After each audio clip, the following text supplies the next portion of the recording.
తొలి చూపు చాలంట చిత్తాన చిత్రంగా ప్రేమనేది పుట్టగా 10 మంది అంటుంటే విన్నాను ఇన్నాళ్ళు నమ్మలేదు బొత్తిగా ఆ కళ్ళలో ఆ నవ్వులో మహిమ ఏమిటో ఆ కాంతిలో ఈనాడే నా ఉదయమైనదో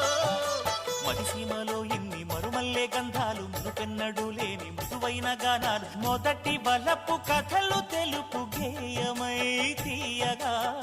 స్వరములు పాడగా ఏ స్వప్నలోకాల సౌందర్య రాశి నా ముందుకొచ్చింది కనువిందు చేసి ఏ నీలి మేఘాల సౌధాలు విడిచి ఈ నేల నడిచింది ఆ మెరుపు వచ్చి